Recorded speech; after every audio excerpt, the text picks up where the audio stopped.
possible first step on this path. I thank you. I thank the representative of Denmark for the statement. I now give the floor to the representative of France. Thank you, Mr. President. I'd like to begin by thanking Ms.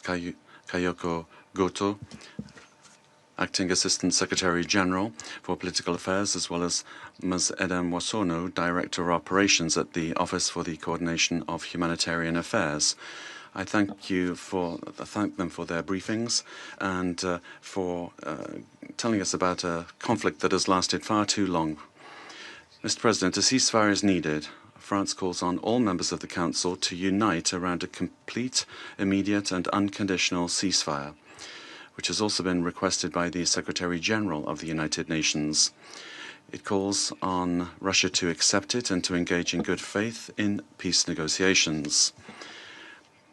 The cessation of hostilities is a demand of the vast majority of the international community, as was shown recently by the official positions of the Group of Friends of Peace.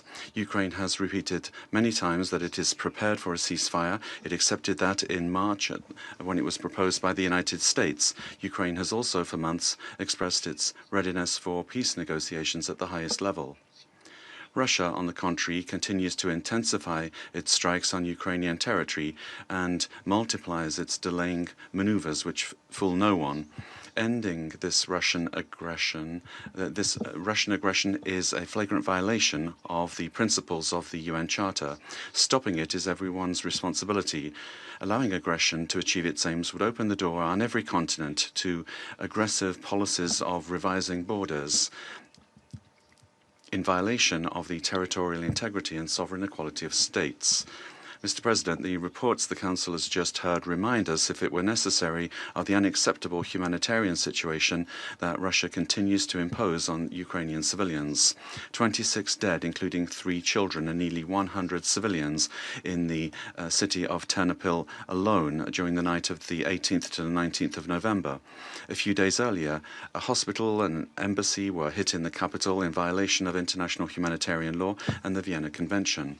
Among civilians, Russia also targets journalists. On the 3rd of October, French photojournalist Antony Lalican was killed in a Russian drone strike while carrying out his work and while he was wearing a press vest that clearly identified him.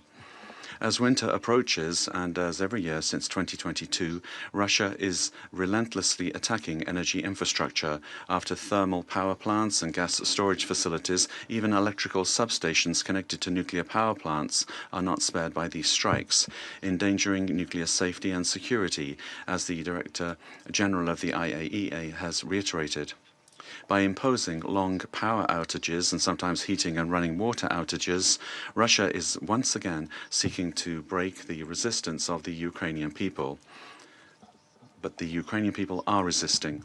Mr. President, France unequivocally condemns the continuation of Russia's war of aggression against Ukraine, as well as its irresponsible incursions of the Russian forces into the airspace of the European Union and NATO, and its serious acts of sabotage and destabilization in Europe. France recalls its unwavering support for Ukraine's sovereignty, independence and territorial integrity, reaffirmed yesterday by the United Nations General Assembly.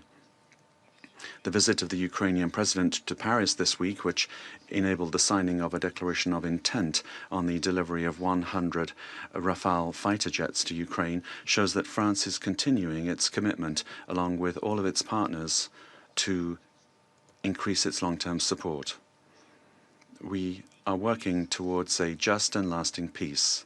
That is, a peace that does not mean Ukraine's capitulation, that preserves Ukraine's ability to exercise its right to self-defense, and that makes it possible to prevent future aggression in full respect for the independence and sovereignty of Ukraine. Thank you. I thank the representative of France for the statement, and I'll give the floor to the representative of Greece. Thank you, Mr. President. I also thank Ms. Kayoko Goto and Ms. Edem Wasono for their pertinent briefings. Almost 2 months after our last meeting on Ukraine in this chamber, Russia has intensified its missile and drone strikes on Ukraine. Latest reports indicate direct targeting of residential buildings